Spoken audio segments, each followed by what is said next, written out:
இதான் எங்கள் வீடுன்னு சொல்கிறப்ப இங்கே போய் அப்போ தான் உள்ளே போவேன். அப்போ அந்த வீட்டில் பார்த்தா ஒரு ஃபோட்டோ இருக்குது. அதில் எங்கள் அப்பா அம்மா ஃபோட்டோ இருக்குது. இப்போ தான் ஃபஸ்ட் டைம் எங்கள் அப்பா ஒரு ஃபோட்டோவில் பார்க்குறான்.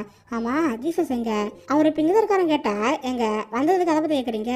இப்படி குட்டி பையனே, நீ பார்க்க ரொம்ப அழகாக இருக்க, எங்கூட வாரியா, உனக்கு ஒன்று பண்ணி தரேன்னு சொல்லி பண்ணி கூட்டி போவாங்க.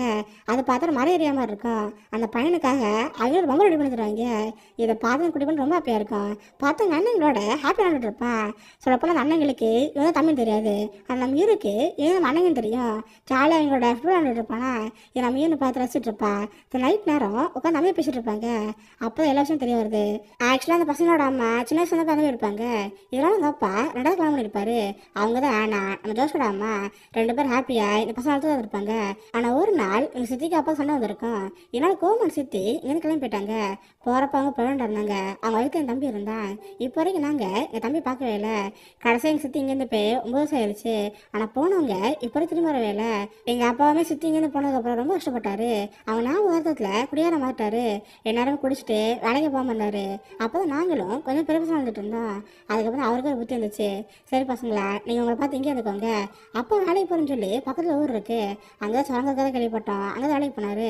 அப்போ போன மனுஷன் தான். இப்போ அவர் பார்க்கவே இல்லை. கடைசி அவர்கிட்ட வந்து ஒரு லெட்டர் வந்துச்சு.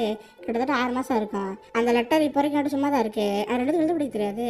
என்ன எழுதிக்கான்னு தெரியாமல் லெட்டர் சும்மா வச்சுருக்கோம். நீங்கள் அதை படித்து லெட்டரில் கேட்குறப்ப இவள்சி வாங்கி வைப்பா. பார்த்தா அந்த லெட்டர் அவள் ஒய்ஃபுக்கு எழுதியிருக்காரு. ஆனால் நீ எப்படி இருக்க, உனக்கு கண்டிப்பாக எவ்வளோ கோவம் இருக்கும். என்னோட புரிஞ்சு போய் நீ பையன் நடத்திட்டு இருக்க. ஆனால் இப்போ வரைக்கும் அந்த பையனை பார்க்கவே இல்லை. என் மற்ற 2 பசங்களுமே அவன் தம்பி பார்க்க ஆசைப்படுறாங்க. புரியுது, நான் லெட்டர் தான் இருக்குது. எனக்கு எழுத படிக்க தெரியாது. எழுத படிக்க ஒருத்தரை பார்த்து தான் இந்த லெட்டர் எழுதியிருக்கேன்.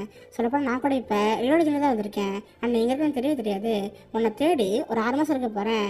கண்டிப்பாக ஊராக தெரியாது. உடனே நான் பையனை பார்ப்பேன். இன்கேஸ் அதுக்கு நீ என்ன கண்டிச்சுட்டு வச்சுக்கேன். அதுக்காக இந்த லெட்ரு. இந்த லெட்டரை படிக்கிறேன்னா நீ வீட்டில் இருக்குன்னு அர்த்தம். என் பசங்களோட நீ இந்த வீட்டில் இரு. என்னால் முடிஞ்ச அளவுக்கு நான் தேடி பார்த்துட்டு திரும்பி வீட்டுக்கு வருவேன். வந்து பார்த்தா நீ அங்கே இருப்ப.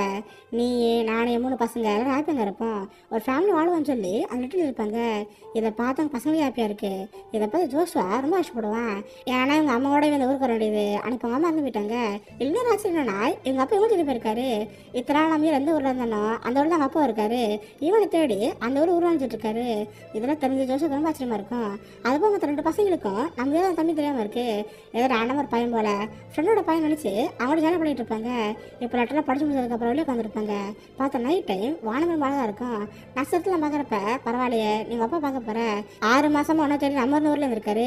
நம்ம பார்க்க மாட்டிருக்கோம். இந்த வாழ்க்கை இந்த மாதிரி இருக்குன்னு சொல்கிறப்ப இவனை அதை பார்த்து இருப்பான். இப்போ நாங்கள் அண்ணன் வந்து என்ன வெளியே வந்திருக்கீங்க, வாங்க உள்ள தூங்குன்னு சொல்லிட்டு 2 படம் தூங்க வைப்பான். பார்த்தா தம்பியை அங்கே பக்கத்தில் படுக்க வச்சுக்காங்க. நான் மீன் மட்டும் தனியாக ஒரு பட்டு